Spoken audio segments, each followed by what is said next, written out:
So, guys, I want to talk about TNA wrestling, and first of all, I want to mention that this is solely going to be like an AEW channel, because I'm a very, very busy man. Like, I usually work like 80-hour weeks, so I don't really have time to review TNA wrestling. And then also, they did a really good show, Slammiversary, and just like with other wrestling companies, I do want to give other ones a chance. Like for example, like I'm going to try to go to Combat Zone Wrestling Tournament of Death in a couple of weeks because I believe in like looking at everything. And then also too, I'm gonna go to Bound for Glory. Like I live in New Haven, Connecticut, so Lowell, Massachusetts, Boston's not that far, so why not? And then also too, like unfortunately with AEW, a lot of their shows are usually on weekends that I work, and now a lot of people are taking time off really. So I was gonna go to London, can't do that, and I'm not sure if I'm going to go to Toronto and St. Louis, but I'll do my best to try to work that out, really.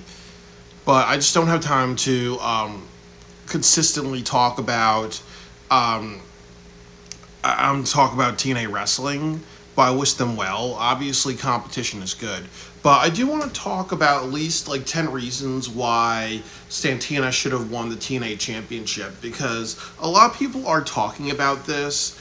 And I think my first reason is that it would be a middle finger to AEW, because what's been happening a lot with WWE, NXT, and also TNA wrestling is that they want to give the middle finger to AEW, and one of the best ways you do that is you take wrestlers from the AEW roster who have a lot of potential, and then you just try to make them stars. Really, for example, I live in a ghetto ass apartment complex, so shit like that happens.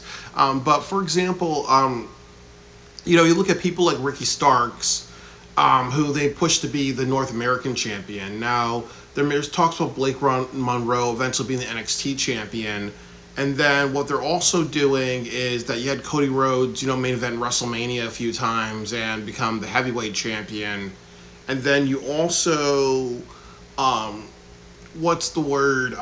You also see that on the AEW side, where they took Swerve Strickland, they made him a star, really. You took Bryan Danielson in the latter of his career, and you gave him some dream matches. You have people like Will Ospreay, who WWE has wanted to hire, but you're making them big stars. Like that happens in every company, where you take people who could be stars, or you take people who've had frustrations, and you make them big deals to give them a middle finger. I think Swerve Strickland, great example of that one. I know in TNA wrestling, what should I kind of say? Like Santana was part of the Proud and Powerful in AEW. Man, Jeff Hardy had no direction really. So sometimes what people do to companies, they're like, hey, we can take one of your guys who has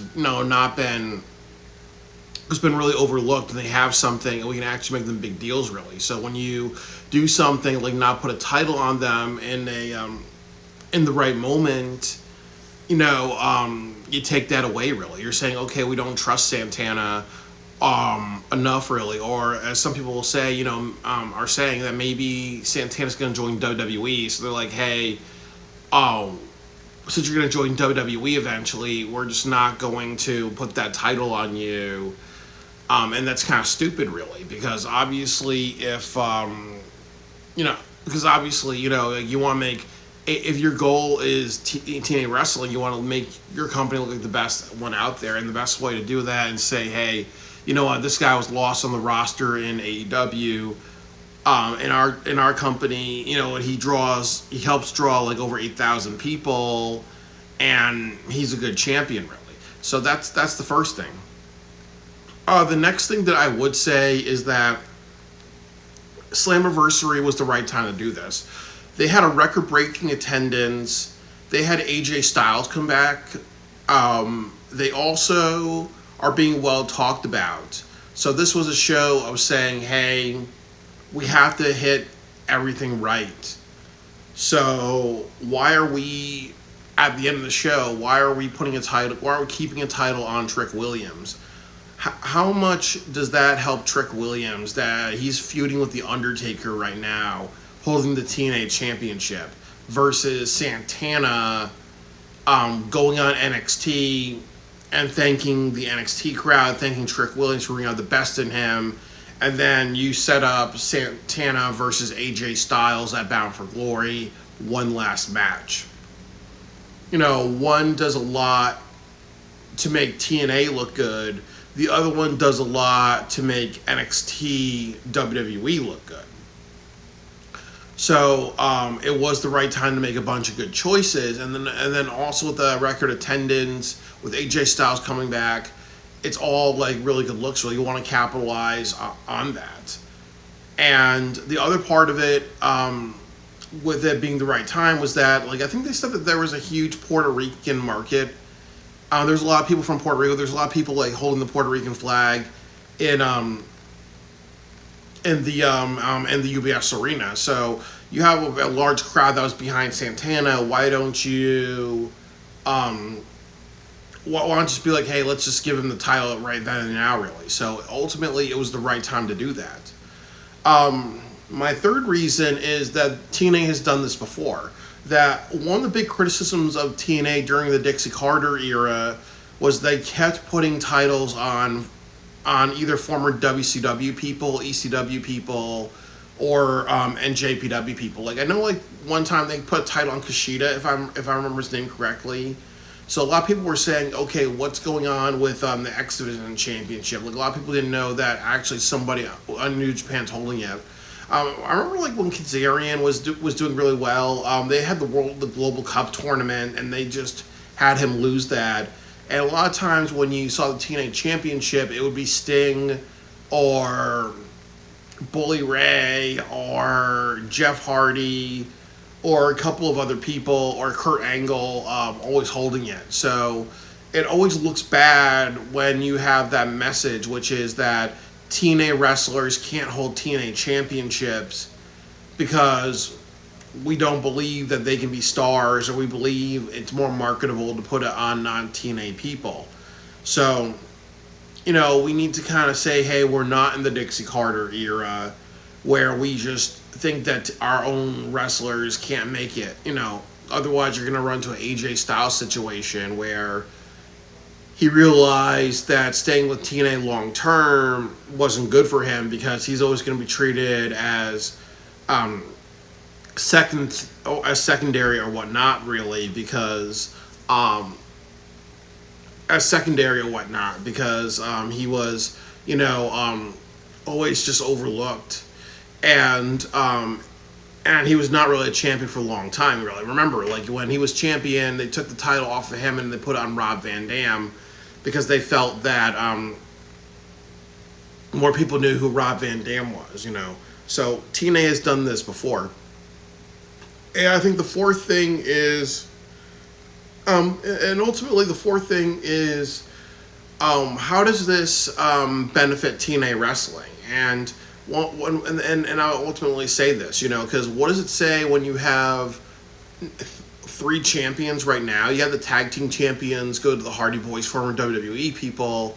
Now you have the women's championship go to an NXT person, and then you have your world championship go long term to Trick Williams, an NXT person, and now Trick Williams looks like he's having a feud with The Undertaker. They may have a match at SummerSlam or something like that, really. So I kind of asked myself, where does TNA benefit from? Because ultimately, they're just giving all their titles to NXT people. So it's not a good look. Like I said, it's almost like saying, hey, we don't trust our own people enough to hold titles and get television programming. I think another great example, and I'll say this, is that you look at Bandito in Ring of Honor, really, because he's been a good champion. He's done a lot. He's been a good champion. Obviously he's a luchador, Mexican wrestler. So him being champion in ROH when they were going down to Arena Mexico, this time of year where they're doing Forbidden Door, this time of year where they're doing All In Texas, and you will get a crowd of people that come from Mexico to go to All In. He's the right person to be the champion at this time. You also have Wrestle Dream coming up, which is a show where they honor Japanese wrestlers as well, really. So the thing about And a lot of like the Japanese promotions have luchadors and other people in that, really, So they're trusting Bandito. Bandito is working like really really hard, understanding that he has a great opportunity.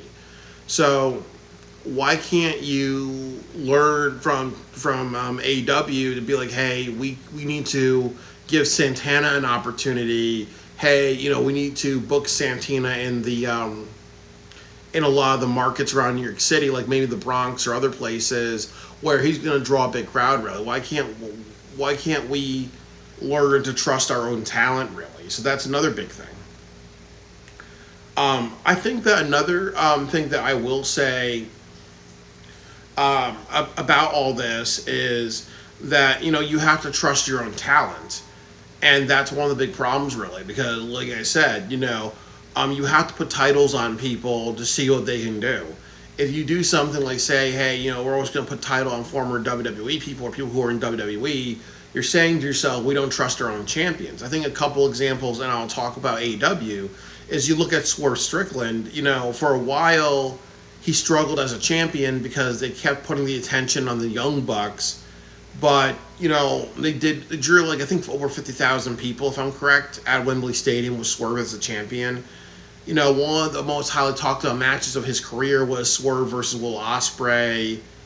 After that, this whole Hangman thing, Swerve had a huge part in that. Like Swerve versus Hangman in Chicago with like 2 weeks of build was a good was a good thing, really. So ultimately they trust Swerve Strickland. They're kind of like, hey, we can actually put a title on you and make you the face of our company, and have you headline a couple of pay-per-views, even our biggest show of the year. It looks like Santana's not going to be headlining Bound for Glory, or if he does that, they're going to make it a triple threat or fatal four-way, just to say, hey, we trust Trick Williams way more than we trust Mike Santana, really, and that's not a good look.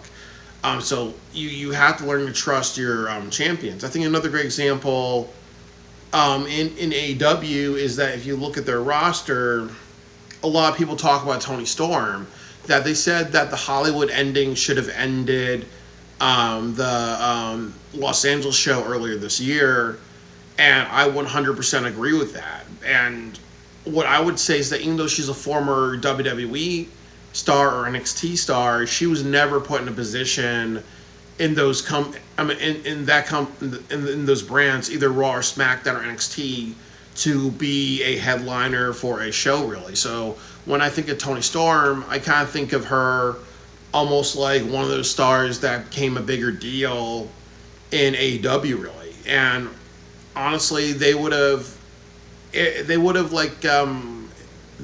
trusted her if they just had more common sense, really. But Tony Storm, I could see her headlining a pay-per-view or her having a big spot on a pay-per-view because they trust her. They're not like saying, okay, we got to give your title to Mercedes because we trust her to draw more ratings or whatever, really. So, it's evidential that when you look at AEW, one great thing about AEW is that they trust new people. That's something that TNA always lacked, really, because they always had that mentality of if you hold a championship, it's better to put it on former WWE people than it is to put it on TNA people. So, I actually can't think of 5 more reasons, but these things are very, very important, really. You have to really be like, okay, we got a roster of people, and we need to make sure our company matters. We need to make sure that we're a draw, really. And part of not being a draw is saying that we can only do well if WWE works with us, or if WWE people hold our championships, because if you do shit like that, what's going to happen is that there's going to be one day where WWE purchases TNA Wrestling, and people don't want to see that happen because eventually it's going to be nothing but WWE versus AEW. That's one side. And then the other side of it is you're going to say, hey, what if WWE doesn't want to do a merger anymore? And then you have so many people on the TNA roster that either go to WWE or AEW, or they go to New Japan, really, and then they're like, oh, well, we can't be big deals. We can't be stars. We get overlooked. with this TNA merger, really. So they really have to think about the fact that, with mergers, you have to think about, what is TNA getting out of this? What can they do to stand out, really? Because they are not standing out if they just keep making WWE people look good. If they keep focusing on Trick Williams' career and not the career of Mike Santana or other people on the TNA roster. So giving champions to champions in other companies while you're working with them is not always the best thing.